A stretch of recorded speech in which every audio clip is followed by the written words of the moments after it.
Bien, ahora ya voy al encuentro de nuestro primer entrevistado, porque vieron que tuvimos un feriado, o estamos transcurriendo en un feriado extra large. Algunos, y si preguntamos a los chicos y a algunos grandes, es capaz que ni siquiera sabemos por qué, ¿eh? El viernes por Güemes, y el lunes por Belgrano. Ahora, ¿qué pasó? ¿Qué hicieron?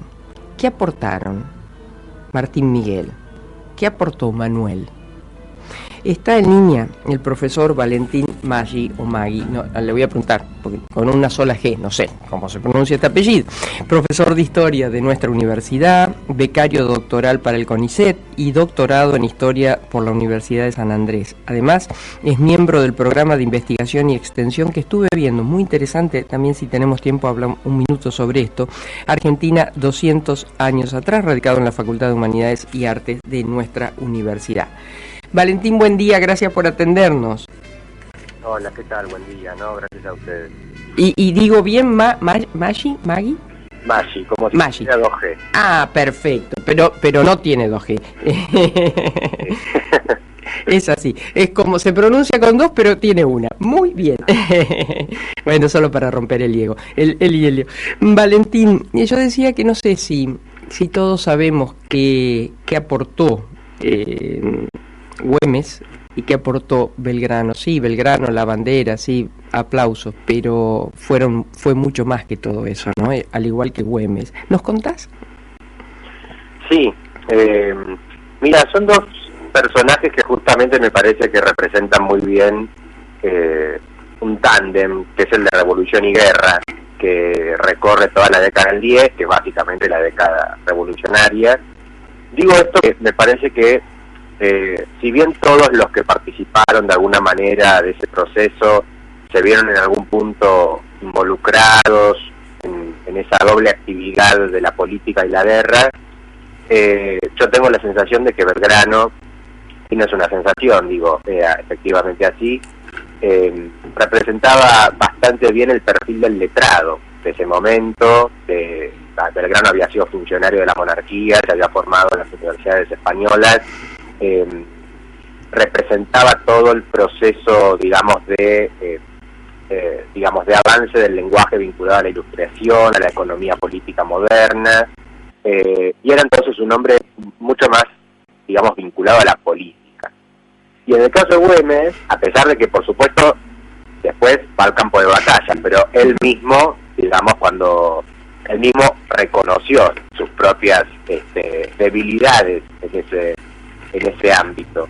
A diferencia de Güemes, que en ese caso sí lo que tenemos es una trayectoria estrictamente militar, que había participado en las invasiones inglesas, fue enviado a la banda oriental, y bueno, Güemes, digamos, tiene este rasgo de que es un personaje del interior, digamos, yo pensaba el otro día, digo, bueno, es lógico que en nuestro país algún representante político busque siempre federalizar el calendario de feriados, ¿no? Si no queda un poco porteño. Sí. Bueno, este es un personaje adecuado cuando uno se pone a buscar, porque eso es el personaje del interior, un personaje del interior que trabajó en el interior, que estuvo en el noroeste acompañando la guerra, introdujo una forma social de la guerra novedosa, esa guerra gaucha de recursos, defensiva, con los paisanos de Salta, trabajadores rurales que alternaban entre la leva militar y el trabajo en los campos,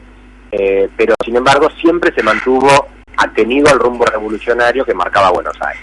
Claro. Diferencia, por ejemplo, de un personaje como Artigas, que está más vinculado al litoral y a toda la experiencia de los pueblos libres, o personajes, por ejemplo, de Córdoba, que en el año 15, cuando Güemes está ascendiendo como militar en el norte, está independizada del rumbo de las Provincias Unidas. Entonces digo, bueno, Güemes es un personaje del interior, caldeado en el interior, que representó siempre a la revolución y trabajó por ella. Vos sabés que... Desde el plano militar. Claro, después vamos a seguir, pero digo, depende a quién leas, ¿no? Algunos, por supuesto, que le acentúan, me refiero a los historiadores, acentúan la mirada sobre, Güemes, el representante por excelencia de los gauchos, de los pobres,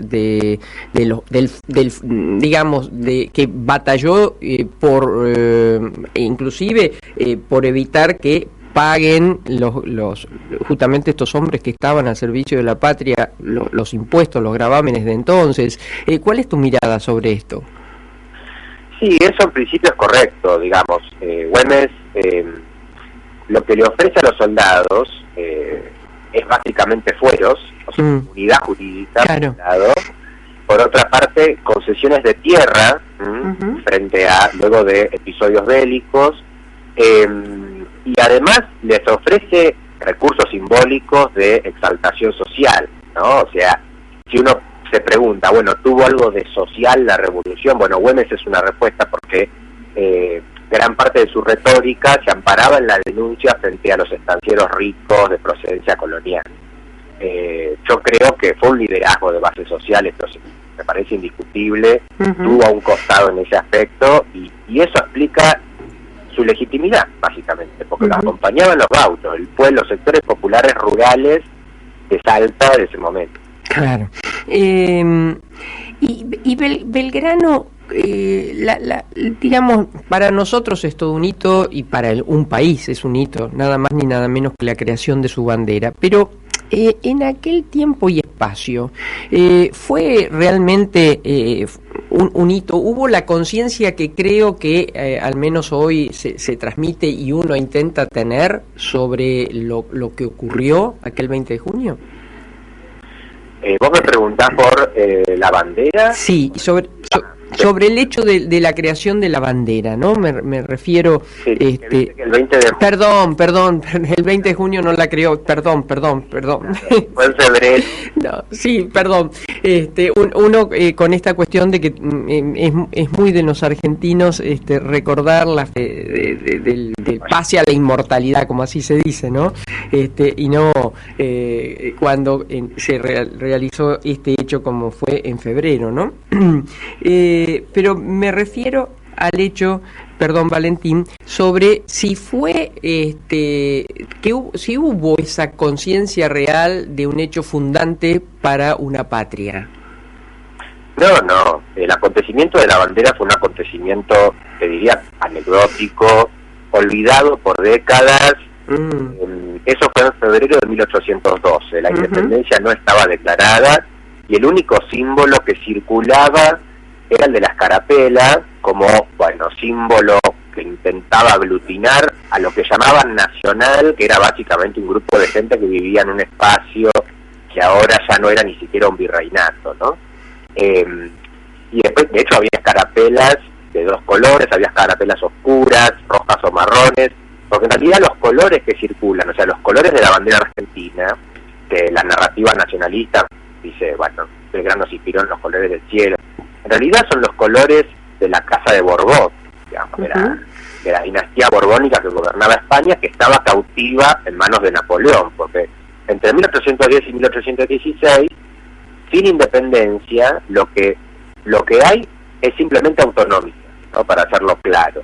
Pero no hay corte de lazo con España. Lo que en 1810 se hace en nombre de la fidelidad a Fernando VII, claro. Que está cautivo en España. O sea, la diferencia es, por un lado, con la experiencia napoleónica, ¿no? La invasión en España, y por otra parte con la insurgencia española contra los napoleónicos, que en un momento, desconocen la representación americana en el Consejo de Regencia y por eso se produce la revolución. Pero en 1812 es este panorama bastante incierto, donde le están haciendo la guerra a la insurgencia, a la contrainsurgencia española y a los contrarrevolucionarios de Buenos Aires.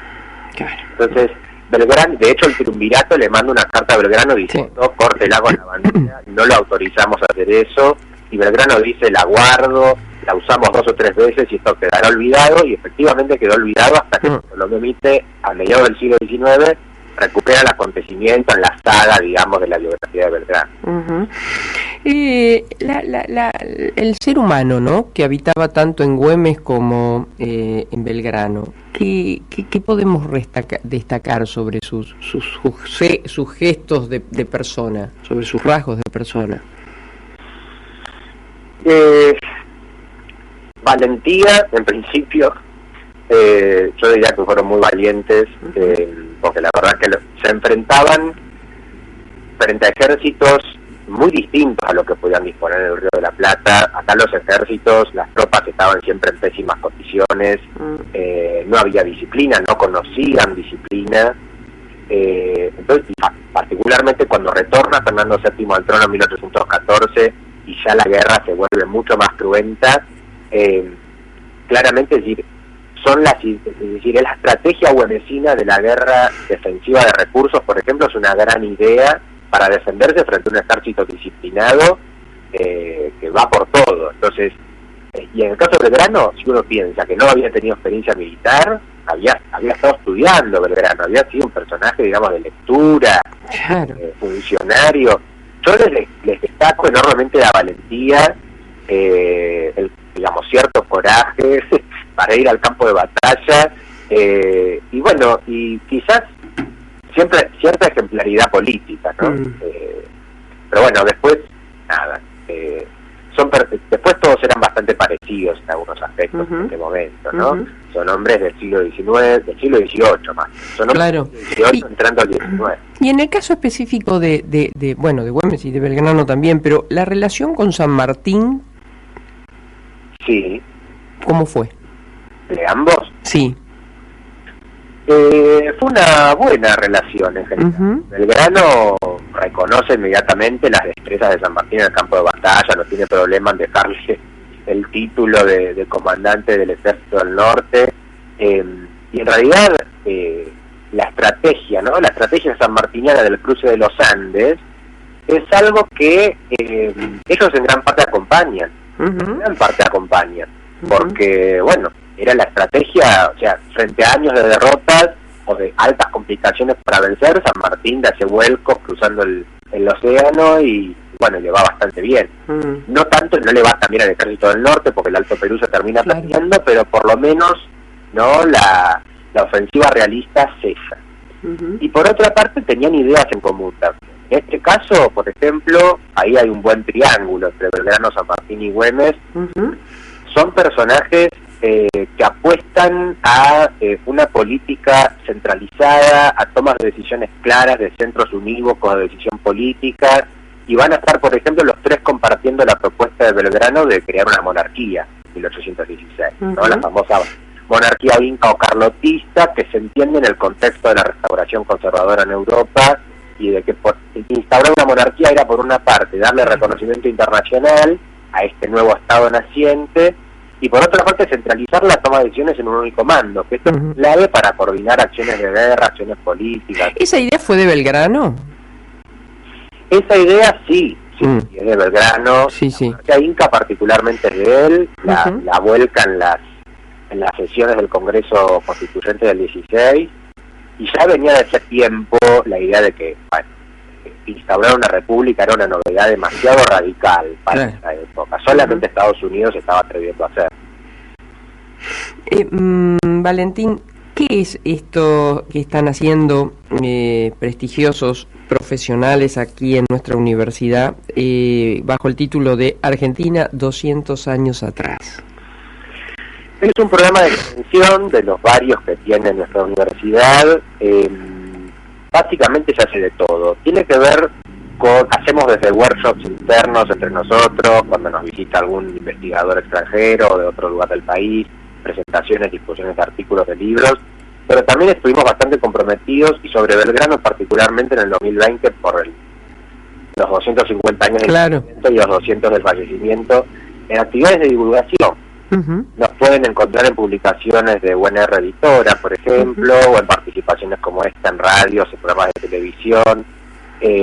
básicamente es un programa que se armó en el Bicentenario, o sea, 2010, un poco después del 2010, y nos preocupamos por esto, por intentar intervenir lo más posible en el espacio público, digamos, en eventos de divulgación, para, bueno, poner en circulación todo lo que se produce en las universidades en torno a la historiografía del siglo XIX, que necesita publicidad, básicamente, porque, bueno, claro, como lo hicimos en la universidad pública, que es de todo, y otras cosas, nosotros, bueno, formamos parte de esa estructura. La última pregunta, que podés borrarla, pero bueno, es curiosidad periodística. Vos que conocés tanto de nuestra historia, ¿tenés de alguna manera tu corazoncito más puesto en alguno de nuestros héroes? Nos hacen esa pregunta. No se hace esa pregunta. Sí, nos hacen esa pregunta. Ah, les hacen. Nosotros no, sí. Pero de afuera sí. Sí. Mira, yo no te puedo decir a ver si... Me es muy difícil elegir a uno en detrimento de otros porque claro, tienen algo. Depende de cada uno con qué se identifica. Claro. A mí, digamos, particularmente por la trayectoria que tuvo este periodo, digamos, me gusta bastante la figura de Moreno, porque, bueno, me parece que era el fue el más arriesgado en términos ideológicos, ¿no? Aparte, bueno, la pasó mal, murió en el ultramar, tiene una muerte así medio poética, digamos, en el medio del océano, y si bien fue muy corto el periodo, digamos, cuando uno lee la trayectoria de Moreno, me parece que es muy interesante, y siempre me pregunto qué hubiera pasado si hubiera estado vivo, ¿no? Claro, ¿Qué hubiera pasado con el rumbo revolucionario? Sí, siempre lo contrafáctico uno se lo pregunta a lo largo de nuestra historia, ¿no? Es una buena forma de zafar de mi parte. Te perdonamos y estás aprobado. Valentín, muchísimas gracias, un abrazo muy grande, un placer conocerte. Igualmente. Gracias. Hemos conversado con el profesor Valentín Maggi, profesor en Historia de la UNR, y es actualmente un becario doctoral del CONICET, doctorado en Historia por la Universidad de San Andrés.